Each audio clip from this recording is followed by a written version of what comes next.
Hey, robotics team. So, long story short, we're probably not going to be meeting live at 3 o'clock. I'm about to go in and cancel that session. I got like almost 20 emails from people who have taken snow days this week, who've really just been snow daying it up. I'm assuming not doing too much GCA work. But I thought about it and I'm like, you know what? It's a good opportunity. Remember, I said for the second semester, we're not going to go a single week without having something. And we're going to stick to that. So I'm going to put this recording into the OHS just like I would a class recording. And then I'm also going to send it to you in this email that you probably are watching this from right now. But I wanted to like go over a couple things about, and you're looking at OBS Studio right now. So that's what you're looking at. That's why it looks like I'm in a tunnel. But I wanted to show you a couple things really quick that can help you get started with this whole science fair thing. So if you haven't watched the recording from last week, please do. We are basically going to turn the robotics club into a preparation course for the GCA science fair. So we are going to completely dominate the science fair this year. Every winner will be someone from the robotics club, which is going to be awesome. And it gives us a chance to all get together and meet each other finally. It's going to be great. So the criteria is that you use a robot. Now, I told a couple people that I do have Vex kits available, so I'll show you what those are in just a second. I'm going to minimize myself right here and I'm going to look at just a couple things. So here's a few things to help you get started. First of all, there's another YouTube video below this one in the email that I sent you, and that is a video I made for the science fair last year, and it basically just says like, this is how you get started. If you're having trouble coming up with an idea, this is a good way to get started. Okay, so please check out that video after you watch this one. It'll help you get started. Another thing that you're going to want to think about is you're going to need to make a trifold. A trifold is very like the stereotypical trifold is something that you think that you think about when you think about science fairs, right? Well, this is how you present your data. This is how you present the experiment and the things that you found. Now remember, this thing is in May, so we have plenty of time to go through every single detail of how you want to lay this thing out, how you're going to do your experiments. We have plenty of time, so there should be no stress, just excitement right now. So that's the first thing you need to think about is how you're going to present this idea. So the second thing, obviously, remember, this may really be the first thing. You have to know what kind of robot you're going to use. Now, I recommend going to a website like fries.com. There's Michael's, Hobby Lobby. There's all these different companies, and you have to find a robot. Now, if you do decide that you want to use a Vex kit, that is awesome. I encourage it. But let me show you what Vex looks like. And these are the kits that I currently have available for you for free. Now, you'd have to obviously get some parts, which we at GCA would provide for you. But if you do want to use a Vex EDR kit, this is what it looks like, okay? Let me show you. This is the Clawbot. So this is something that you could build using the Vex kit. What we have is we have a few basic parts and then we have the brain basically and the controller. So this is definitely something if you want to use for your experiment, you can use. Some of you who did this last year, you're more familiar with these kits. You can build a Vex robot. So that is up to you.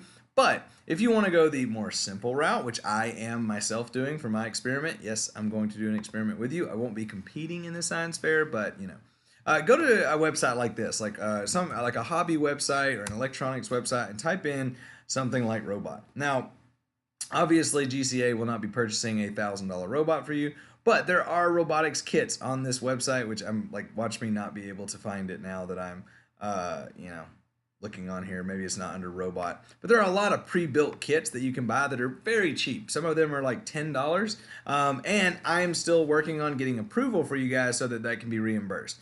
So what we would do is you would send in your request to me, which you're supposed to have some kind of idea by our next meeting, which is next Friday at 3 o'clock. If you don't worry about it. I'll probably end up giving you another week.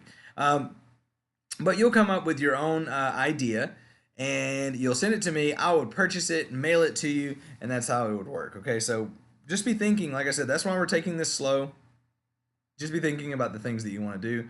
I'd like to see if I can find like a robot on here. Let's type in kit. Maybe kit will work. I know there's some really cool ones. There we go. Ladybug robot kit. And that one might be a little bit high. But like I said, we're still working on approval for like what your budgets and stuff will be. But you'll see that there are some robots and kits and stuff under here that are a little bit cheaper. For example, there you go. There's your one of your cheapest. The running microbug mini kit for $10. This one requires soldering, so maybe that's not the best for some of you if you're not comfortable with that. But there's a lot of really good robots out there that will move around and do things under $20, which is awesome. And these robots can be used to do your experiment with. So remember, I am using something called BrushBot. Let me see if I can find you guys the BrushBot. So I got a picture of maybe BrushBot. It says BrushBot. BrushBot. Okay, hold on. There we go. Typing's not good today. Where are you, BrushBot? Maybe he's on Amazon. Let's see. So I just want to make sure you guys can see this. And if you didn't watch the recording from last week, because in last week there was a recording about we talked about this. We talked about what my experiment's going to be. So this is what BrushBot looks like. He is $11.50 on Amazon. Most of you will be able to swing that. And you attach him to a brush, and he vibrates and he runs around. And so what I'm doing for my experiment is I am going to look at the differences in movement and speed of BrushBot on different surfaces. So concrete, carpet, shag carpet, transitioning between different floor types, and what are the different effects of angle, wind. So I'm going to do a lot of different experiments with BrushBot and try to figure out, and this is a really good thing to learn in robotics, because this is a good question, like how vibrational robotics, right? Like vibrational movement, how is it affected by different surfaces? And this is like a huge thing that if you were going to build a robot that did move based on vibration, you need to know how it would be affected by floor surfaces. So I'm really excited about doing this experiment, and your job is to come up with a very similar experiment. So take any robot you want, do some research tonight, look at these different robots and think, okay, how could I use, I don't know, we'll use an example, maybe a little bit out of our range, but how about this, the Automech maybe? Let's see if I can find a kit that maybe I would do. Oh, this little guy, the Ladybug robot kit.